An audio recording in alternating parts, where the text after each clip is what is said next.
Assalamualaikum warahmatullahi wabarakatuh. Halo, kembali lagi dengan saya Valentino Rossi dari Prodi Teknik Pertambangan dengan F1 B119014. Dalam kesempatan ini, saya akan sedikit membahas mengenai analisis proximat dalam dunia pertambangan. Untuk mempersingkat waktu, langsung saja. Apa itu analisis proximat?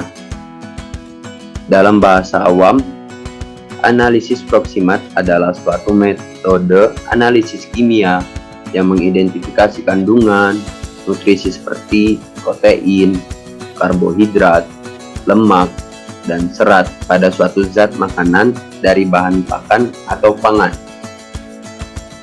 Dalam pertambangan, yaitu analisis proximat dilakukan untuk menentukan kadar air atau moisture, zat terbang atau volatimeter, karbon padat atau fixed carbon, dan kadar abu atau as.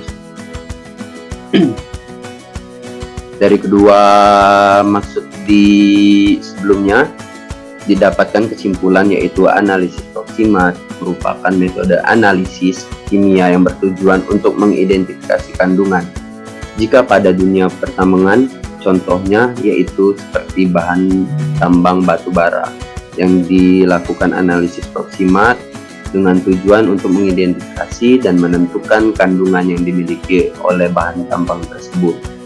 Contoh kandungan yang terdapat pada batu bara untuk dianalisis yaitu kadar air atau moisture, zat terbang atau volatimeter, karbon padat atau fixed carbon, serta kadar abu atau as.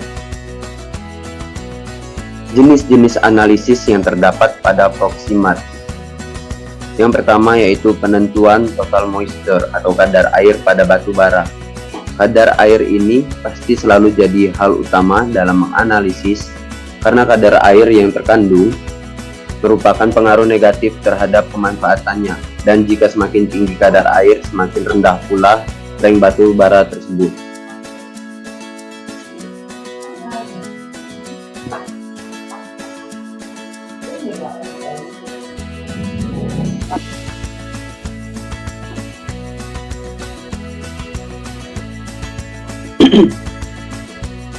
Yang kedua, penentuan volatimeter atau zat terbang pada batu bara merupakan nilai yang menunjukkan persentase jumlah zat-zat terbang yang terkandung dalam batu bara seperti H2, CO, metana, dan uap-uap yang mengembun pada gas CO2 dan H2O.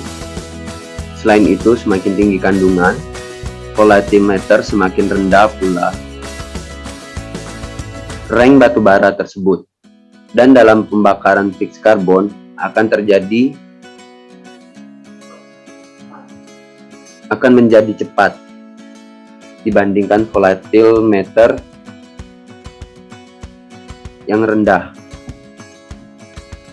Yang ketiga, penentuan fixed carbon atau karbon tetap merupakan karbon yang tertinggal sesudah pendeterminasian zat terbang.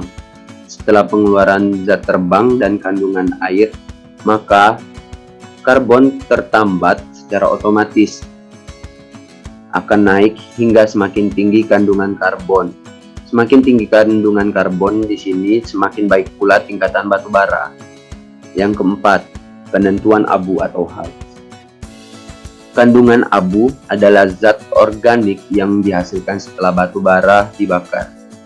Kandungan abu sodium oksida atau Na2O sangat berpengaruh di sini pada titik leleh alat pembakar. Pada titik leleh abu dan dapat menyebabkan pengotoran atau kerak, membentuk kerak pada alat pembakaran batu bara. Oleh karena itu, semakin tinggi kandungan abu dalam batu bara, semakin berkurang pula nilai kalor dari batu bara tersebut. Alat-alat yang digunakan untuk menganalisis. Alat yang digunakan yaitu seperti labu ukur, timbangan analitik, Erlenmeyer, kertas saring, buret, gelas piala, pemanas, cold crusher, trouble tang, aluminium cup, tanur listrik, digestion tuber stirrer, destillator.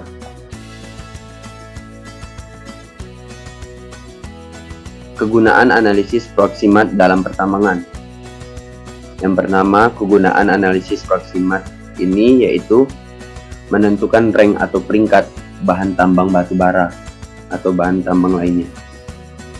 Yang kedua, menentukan rasio pembakaran. Yang ketiga, dapat juga digunakan untuk mengkonversi basis analisa untuk parameter uji.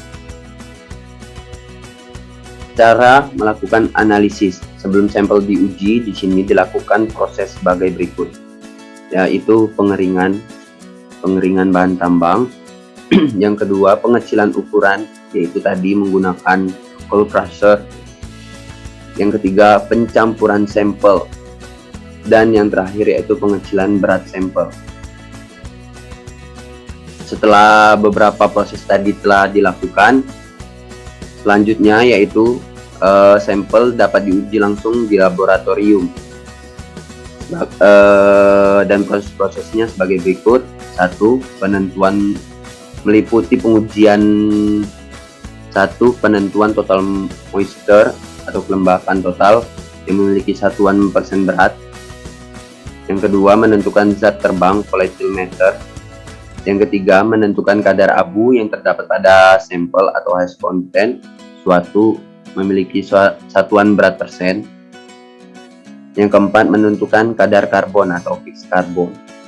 Yang kelima, mampu menentukan tingkatan atau rank dari sampel.